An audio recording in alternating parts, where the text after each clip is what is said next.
송영길 의원님, 시간 별로 없지만 사드 얘기 좀 잠깐 하겠습니다. 예, 사드 부지 제공한 롯데그룹에 대한 중국 내 그 제재, 압박, 수위를 넘어가고 있는데 지난 1월에 중국 다녀오셨잖아요. 네, 그렇습니다. 그때도 이런 기류를 감지하고 오셨어요? 우리 국민들이나 또 보수적인 분들은 사드 배치를 해버리고 나면 기정사실화돼서 중국도 어쩔 수 없을 것이다. 이러한 막연한 그 예상을 하고 있는 것 같아요. 예. 미국 측도 그러고요. 그러나 제가 만나본 중국 입장에서는 이게 그렇게 쉽게 넘어갈 사안이 아니다. 전략적 이해관계로 보이기 때문에 심각한 후유증이 발생하고 한중 관계가 아주 계속 악화될 가능성이 높습니다. 심각한 후유증. 그럼 어느 정도 보복까지, 어느 정도 타격까지 예상하시나요? 단교의 수준에까지 가겠다는 거 아니겠어요? 단교 수준? 이게 사드 배치를 단순한 사드만의 문제가 아니라 이게 한미일 군사 공동체 강화로 제2의 나토로 보는 겁니다. 중국과 러시아를 견제하기 위한 제2의 나토가 만들어진 것이다. 쿠바에 미사일을 배치하는 것처럼 그렇게 심각한 자신들의 국가 안보의 이해관계로 보는 것이죠. 우리의 그 의견과는 상관없이. 그러면 저는 이런 사드 배치 천반을 넘어서 좀 중국의 반발을 누그러뜨리는 역할을 했어야 되는데 6월 30일 날 황교안 국무총리가 중국을 방문해서 시진핑을 만났을 때 한마디도 이런 이야기가 없었던 거 아닙니까? 결정된 것도 없고. 그렇죠. 그 자리에서 또 사드에 대한 반대의 입장을 시진핑 주석이 또 밝혔고. 근데 돌아와서 일주일 만에 바로 결정을 해버렸단 말이에요. 그러면 설령 결정을 하더라도 이렇게 졸속적으로 하게 되면 중국이 생각할 때 얼마나 무시당한 느낌을 그렇겠네요. 일주일 전에 저희 국회의원들도 엄청나게 무시당한 거 아닙니까? 국회에 나와서 한민구 장관이 김종대 의원 질의에 아무런 준비도 안 돼 있다. 논의된 바 없다. 이렇게 해놓고 바로 돌아가서 결정을 했으니 이게 정상적인 국방부 장관도 소외된 최순실이나 어떤 비선에 의해서 급작스레 결정된 게 아닌가. 로키드 마틴의 로비가 있었던 것이 아닌가. 이런 의심을 할 수밖에 없는 것이죠. 할 수밖에 없는 상황. 이번 사드 배치로 가장 이익을 볼 사람은 로키드 마틴 회사이고요. 알겠습니다. 두 번째는 일본이고 세 번째는 북한이라는 거 아니겠습니까? 우리에게 가장 중요한 것은 북한의 6차 핵실험을 막는 것이고 ICBM 개발을 막는 것인데 그것을 막을 수 있는 힘은 그래도 중국에 있습니다. 중국이 지금 유엔 결의안 2270, 232를 나름대로 지키고 석탄 수입량도 제한시키고 성의를 나름대로 보이고 있는데 사드 배치로 중국을 이렇게 발로 차서 한중 간의 관계가 벌어지고 미중 간의 관계가 벌어지면 북한은 이때가 기회다 생각하고 6차 핵실험을 도발할 수가 있거든요. 알겠어요. 그런 의미에서 북한도 도운 셈이 됐다. 근데요. 송영길 의원님.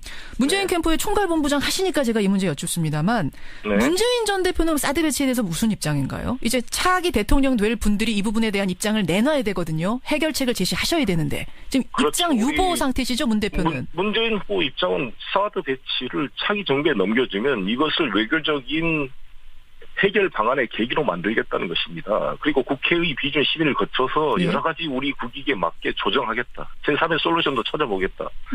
외교적으로 이것을 해결할 수 있는 보관이 있다. 자신이 있다. 이것을 표명하고 있는 것입니다. 배치 철회 이쪽은 아닙니까? 철회로 지금 이재명 시장 같은 분들은 입장을 정리하셨거든요. 근데 그 정도는 아니고요. 철회라고 단정할 수는 없죠. 왜냐하면 이게 차기 정부에 와서 이것을 외교적 카드로 쓰는 핵심은 중국에 가서 북한 6차 핵실험을 막아라라고 압력을 넣어야죠. 그리고 핵이 더 이상 악화되지 않도록 모라토리움을 끌어내릴 수 있는 중요한 수다지 사드 배치가 될 수가 있습니다. 이 논란이. 이걸 외교적 카드로 활용을 해서 중국으로 하여금 북한 핵실험을 막고 북핵 모라토리움을 이끌어내는 역할을 요구할 수가 있는 것이죠. 알겠습니다. 좀 어려운 과제인 것 같고 말처럼 쉬운 일은 아닐 것 같습니다. 어쨌든 사드 배치 철회는 아니다. 그것을 활용해서 외교적으로 더 나은 결과를 가져오도록 솔루션을 좀 찾아보겠다. 가능성을 딱 철회다 인정이다라고 고정하는 것이 아니라 국회의 심의와 또 이것을 한중 관계, 한미 관계의 외교적인 해결의 수단의 계기로 이걸 활용하겠다는 뜻입니다. 여기까지 말씀 듣도록 하겠습니다. 송영길 의원님 고맙습니다. 봤을 때 한마디도 이런 이야기가 없었던 거 아닙니까? 결정된 것도 없고. 그렇죠. 그 자리에서 또 사드에 대한 반대의 입장을 시진핑 주석이 또 밝혔고. 근데 돌아와서 일주일 만에 바로 결정을 해버렸단 말이에요.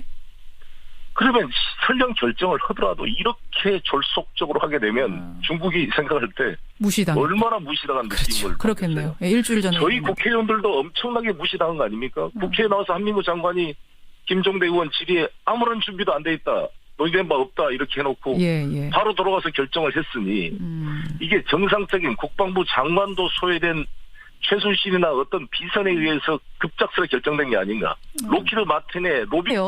송영길 의원님, 문재인 캠프의 총괄본부장 하시니까 제가 이 문제 여쭙습니다만 문재인 전 대표는 사드 배치에 대해서 무슨 입장인가요? 이제 차기 대통령 될 분들이 이 부분에 대한 입장을 내놔야 되거든요. 해결책을 제시하셔야 되는데 지금 입장 유보 상태시죠, 문 대표는? 문재인 후보 입장은 사드 배치를 차기 정부에 넘겨주면 이것을 외교적인 해결 방안의 계기로 만들겠다는 것입니다. 그리고 국회의 비준 심의를 거쳐서 여러 가지 우리 국익에 맞게 조정하겠다. 제3의 솔루션도 찾아보겠다. 외교적으로 이것을 해결할 수 있는 보관이 있다. 자신이 있다. 이것을 표명하고 있는 것입니다. 배치 철회 이쪽은 아닙니까? 철회로 지금 이재명 시장 같은 분들은 입장을 정리하셨거든요. 근데 그 정도는 아니고요. 있었던 것이 아닌가. 이런 의심을 할 수밖에 없는 것이죠. 할 수밖에 없는 상황. 이번 사드 배치로 가장 이익을 볼 사람은 로키드 마틴 회사이고요. 네, 알겠습니다. 두 번째는 일본이고 세 번째는 북한이라는 거 아니겠습니까? 하하, 예. 우리에게 가장 중요한 것은 북한의 6차 핵실험을 막는 것이고 ICBM 개발을 막는 것인데 그것을 막을 수 있는 힘은 그래도 중국에 있습니다. 중국이 지금 유엔 결의안 2270, 2322를 나름대로 지키고 석탄 수입량도 제한시키고 성의를 나름대로 보이고 있는데 사드 배치로 중국을 이렇게 발로 쳐서 한중 간의 관계가 벌어지고 미중 간의 관계가 벌어지면 북한은 이때가 기회다 생각하고 6차 핵실험을 도발할 수가 있거든요. 알겠어. 그런 의미에서 북한도 도운 셈이 됐다. 근데 약한 후유증. 그럼 어느 정도 보복까지 어느 정도 타격까지 예상하시나요? 중단교의 수준에까지 가겠다는 거 아니겠어요? 단교 수준? 이게 사드 배치를 단순한 사드만의 문제가 아니라 이게 한미일 군사 공동체 강화로 제2의 나토로 보는 겁니다. 중국 과 러시아를 견제하기 위한 제2의 나토가 만들어진 것이다. 쿠바에 미사일을 배치하는 것처럼 그렇게 심각한 자신들의 국가 안보의 이해관계로 보는 것이죠. 우리의 그 의견과는 상관없이. 그러면 저는 이런 사드 배치 천반을 넘어서 좀 중국의 반발을 누그러뜨리는 역할을 했어야 되는데 6월 30일 날 황교안 국무총리가 중국을 방문해서 시진핑을 만나. 송영길 의원님, 시간 별로 없지만 사드 얘기 좀 잠깐 하겠습니다. 사드 부지 제공한 롯데그룹에 대한 중국 내 그 제재, 압박, 수위를 넘어가고 있는데 지난 1월에 중국 다녀오셨잖아요. 네, 그렇습니다. 그때도 이런 기류를 감지하고 오셨어요? 우리 국민들이나 또 보수적인 분들은 사드 배치를 해버리고 나면 기정사실화돼서 중국도 어쩔 수 없을 것이다. 이러한 막연한 그 예상을 하고 있는 것 같아요. 미국 측도 그러고요. 그러나 제가 만나본 중국 입장에서는 이게 그렇게 쉽게 넘어갈 사안이 아니다. 전략적 이해관계로 보이기 때문에 심각한 후유증이 발생하고 한중 관계가 아주 계속 악화될 가능성이 높습니다.